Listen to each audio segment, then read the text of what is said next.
Hey, what is up everyone? Welcome back to another Gunpla review, and today, once again, it is another Master Grade, and this time around, it's the Gundam AGE-II Magnum. As usual, if you haven't seen the unboxing yet, you can check that out. If you want one of your own, this video right here would not be possible without those awesome people over at Hobby League Japan, so link down there in the description. Now let's get to this. So this right here is exactly what you're going to get once you get this Master Grade out of the box and snapped together with no additional effort. I have used some of the stickers, but besides that, nothing else has been done. And this thing does look phenomenal. Definitely a huge upgrade from the high grade. I will compare them a little bit more later on, but all in all, this looks astounding. This is heavily based on the Gundam AGE-II Normal from all the way back in. Man, I don't remember. I'm going to pop it up on the screen right here so you can see when that came out, but it has aged quite well. And like I mentioned, this is extremely heavily based on this kit. There isn't really a whole lot different. Of course, the main difference is the color, and the colors on here look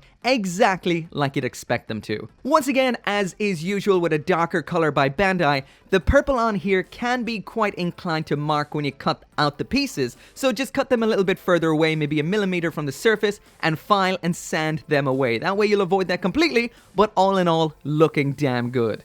As for stickers, we don't really have a whole lot in here besides these, which I absolutely love and adore, and these are the silver stickers that go behind the green reflective parts on here. These B and C ones here, these are for the eyes. I did not use those because I used the standard eye sticker, but A, that goes up in the head. D, which looks like an A, goes in the chest, and this really makes those parts pop. Besides that, then we've got a second little sheet of stickers. This is the eyes. These are separate, which makes them really nice for lining up. 3 there, that would have covered up some parts in the head, that lovely shiny piece right there, so I did not use that one. And 4 also would have covered up a clear part, so I didn't use that one either. That would have covered up the clear part right here in the back of the head. But all in all, color-wise and color accuracy-wise, this is very nice. Loving the clear parts. Besides that, we do get a whole bunch of decals from this, but these are sticker-style decals, which I'm not a huge fan of. I like dry transfers and water slides. I feel these stand out too much, have too much of an edge on them, so I didn't use those there. Sadly, on the box and in the manual, there isn't an example shot of what it will look like with all of those attached, so once again, sadly, I don't have an example of what it will look like with those attached. But all in all, the sharp lines, the sharp angles make this thing look incredible. This is one nice looking Master Grade right here. So now moving on to some comparisons, and there it is side by side with the AGE-II Double Bullet. I don't have the standard AGE-II Normal to compare it to, so a lot of this, like the legs and whatnot, is quite a bit different from the actual AGE-II Normal. This has a lot more AGE-II Normal sections than this one right here does. But besides the biggest differences, like this being extremely dark in comparison, there's a lot of nice aspects like this foot, the way it's divided up, I'll talk about later, and the physical differences inside the waist unit as well as the brand new shoulders make it such a better kit. So next up on the list of the comparisons is, oh my god, this right here, which is, please. Okay, don't fall over. Stay there. This, of course, is the Master Grade 1100 AGE Dark Hound, or AGE-II Dark Hound, I should say. And without a doubt, this kit is an absolute wreck.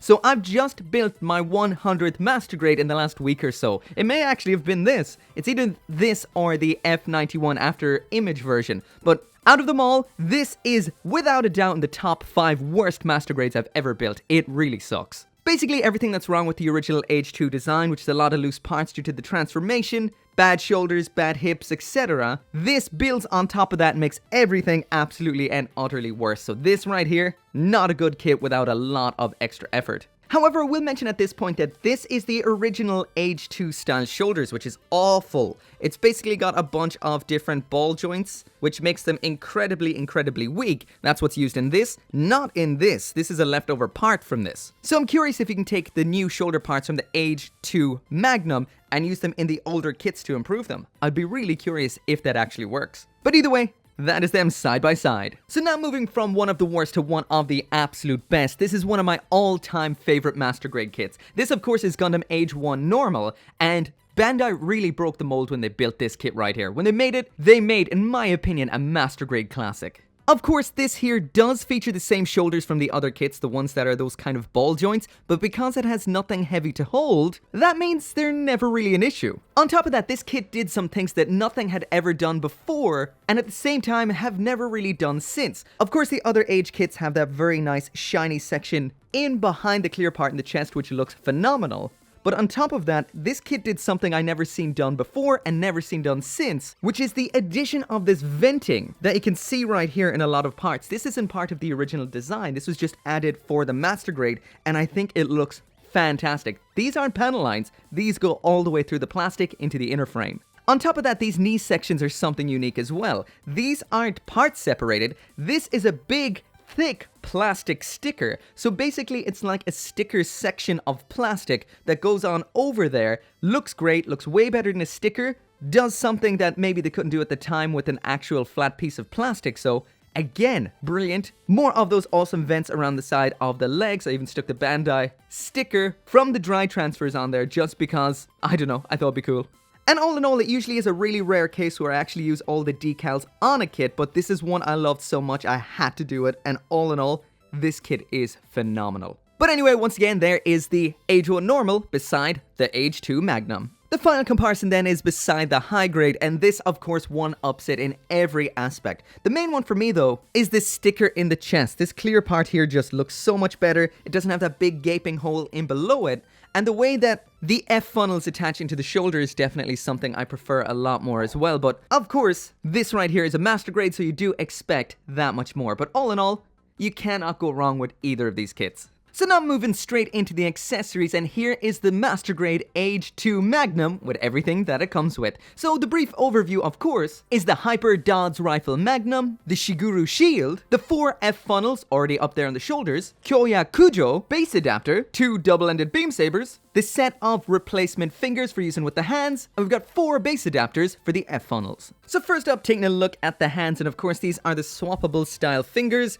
which are the typical ones you get with AGE kits. We've also seen them very recently with other kits, including most of the recent GEM releases. As for the included fingers in here, we've got standard fists, widespread, open hands, beam saber holding hands, and the Dodge rifle holding hand. We also have this one here, which I'll mention later on. This is part of the transformation. And what we saw in the unboxing is apparently there's a bit of a parts formation in this. But I think, so far, I haven't looked at it fully yet, this is the only change. So not that big of a deal. And of course, we've got a pair of each of these. So seeing as this kit shares hands with the latest GEMs that came out, I'm going to try it with the GEMs rifle right here. So this should fit in there. Man, the amount of times I've done this and the amount of times I've forgotten. You cannot do this, and the reason why is because the GEMs come with a different variant of the trigger finger hand, one with an extended trigger finger. So you could borrow the GEM Colony types or GEM Snipers fingers section, the entirety of the front part like that, and then you could use those weapons with the AGE-II Magnum here, but besides that, with what comes included in the box, you can't. So now moving into the weapons and equipment, and the first thing we have here is the Hyper Dodge Rifle Magnum. This looks very nice, and compared to what we saw with the high grade, one nice addition is we've got some nice clear green parts in these sections right here. Looking really, really nice. So as for the moving parts on this little section up here can move out and up like this. This part pushes in, this moves up. This can clip in then. All of this, of course, is part of the transformation, which we'll take a look at later on. To attach it into the hands is simple enough. The fingers attach in here, pops into the hand, and handily enough, we've got this little section here that connects into this hole right here, which will keep that in place, just like so. So I will mention, so far so good with these new shoulders. This isn't sagging at all, and so far seems to be working out quite well. When not in use, using this exact same little adapter section at the bottom, this can pop in there, keeping it out of the way. So that's what it looks like stored around there on the back. Next up then, we've got the Shiguru Shield. This is fairly simple, in the same colors as the mobile suit itself. Nice clear green here. And on the back, we have the attachment point, which just simply rotates. That's pretty much all this does. So in order to use this with the kit, it just pops into this hole on the back of the wrist. So once again, it is a little bit on the simple side, but does exactly what it needs to. Just a random bit of trivia. This pose right here on the box cannot be pulled off, cannot be done. Because up here it shows the Shiguru Shield on the side of the arm, which cannot be done also. As you can see right here, for the arm to be that way, the shield would be on the side. And even if you were to rotate the arm around, it can't raise its arm up in that particular way. So shenanigans! Next up then is the beam sabers. These do have those flat 00 style beams, as you can see right there. A long one up here on top, a short one at the bottom. Of course, you can use either or at different times. And when these are not in use, they can be holstered back here in these little sections, just like that. Next up then, we've got a 1/100 scale figure of Kyoya Kujo himself. I will mention that in this box we do get a whole bunch of leftover parts. You cannot build a purple version of the AGE-II normal as you don't have enough in here. You do have some of the parts on the AGE-II normal, but what we do get is the leftover 1/100 pilot figure of Asamu.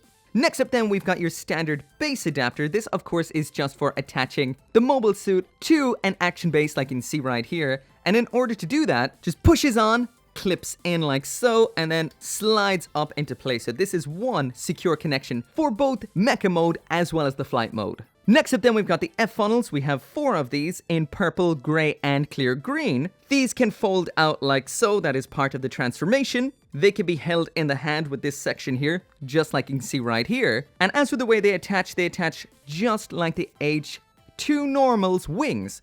So we've got this little slot section here, and on the shoulders we've got these little attachment points here which can rotate, so that just slides down onto it like so for a very secure connection that can rotate very easily. And speaking of the transformation that I just mentioned, let's move right into that. All in all, this transformation is a little bit on the finicky part. A lot of times with transforming master grades, the transformation does undermine the general solidness of the kit, and that is definitely the case here. First off, we just have to flip down the shoulders like so. Then we swing around the F-funnels on the shoulders. It might be actually easier to just take all of this off before doing it. Flip up this little piece on the top of the shoulder. The entire waist section then pulls up like this, hiding the head slightly, which is great. Then the arms flip backwards. Once again, it's probably easier just to take this apart to do it, but you can do it all without taking it apart. Next up, the legs swing up from the torso just like this, which is a really cool aspect of the transformation. These sections, the side skirts have to be flipped forward. Again, this is a little bit difficult when you're doing it all in one go. Taking it apart again is a better idea. By flipping up the front section of the groin, that does unlock the hips to swing out, but this is one of the worst aspects of the transformation. These sections in the legs do clip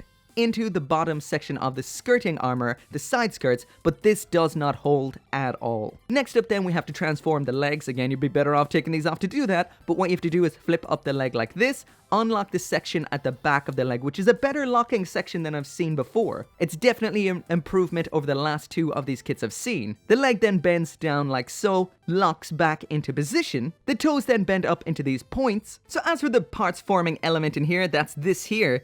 This hand section clips in underneath this thing. Man, this thing has some finicky parts. And then you need to clip that hand onto that. Oh man, not fun. Anyway, that's what it's like attached. Once you finally do get those legs fully transformed, we flip out those wings, and these look so good, so awesome. Next up, we prep the Dodds rifle like I mentioned earlier on. That then clips into the chest section just under the A. Then lastly, the Shiguru Shield clips up into that. And all in all, even though it was a bit of an awkward transformation, once it's finished, it is quite solid. And I mean, it's relatively quite solid compared to when it's midway through the transformation. Still, things can pop on you, so I wouldn't overly handle this too much. But all in all, this right here, the AGE-II transformation, especially the Magnum and Magnum SV, are my absolute favorite flight forms. They hide the Gundam extremely well, and it's not just a Gundam turned on its back with a shield on its face. All in all, looking pretty awesome. It is also worth mentioning in this form, the knees can drop down as a pair of landing gears, and the cockpit can drop out like so. All in all, pretty awesome. So as this is mainly based on a fairly oldish kit, I'm not going to go through the entire articulation. I'm just going to talk about what is new on here and what I feel is different. The largest difference, of course, is the shoulders. This time around, instead of them being a series of ball joints, what we have in here is a more traditional-ish master grade shoulder. So as you can see right here in the instructions, it's your typical circular peg into a hole with another circular peg with a hole. So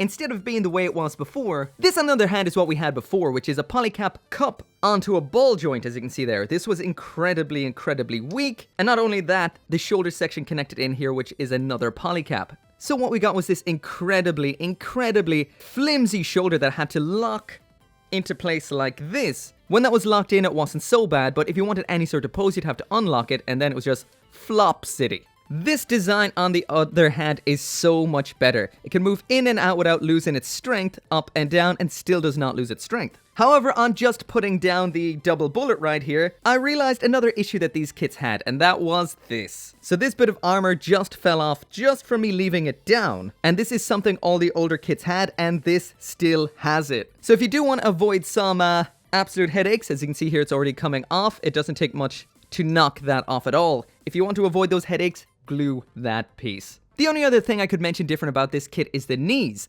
The knees are pretty much essentially the same joint as before, but the design that raises this section up here means that this part clips into the locking mechanism in the knee much better than any of the other AGE-II versions I've seen. Then again, I haven't seen AGE-II normal, just the Dark Hound and the double bullet, and this section here, on both, never holds. You think it's locked into place, but no, it just keeps going. Pull it out, push it up, try and lock that into place. No, never. Never seems to work here. The exact same goes for the Dark Hound. These knees never seem to lock for me, ever. I have to physically hold it here for it to lock. The minute I let go, nah, nothing. So essentially, all the problems of the past with an AGE-II kit are gone in this. It does still have a bit of a finicky transformation, but once it's transformed, it's fine. But all in all, they've perfected it as good as they can with what they have.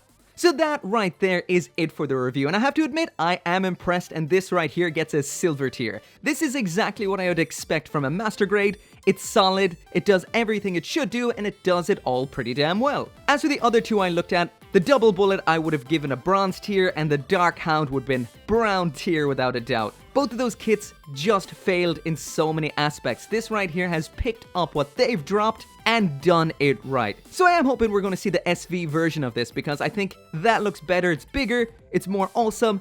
The transformation looks even better than the one on this, even though the transformation on this looks superb. Once again, just to sum up the improvements here, the knees are definitely better, the shoulders are definitely better, and all in all, it is a nice kit. Again, the transformation is a little bit finicky, not the most fun to transform, but once it is transformed, it holds together very well. And all in all, if you do want one of your own, there is a link down there in the description. You can get yours at Hobbylink Japan. And as always, make sure to come back for more Gunpla reviews, and I'll see you next time.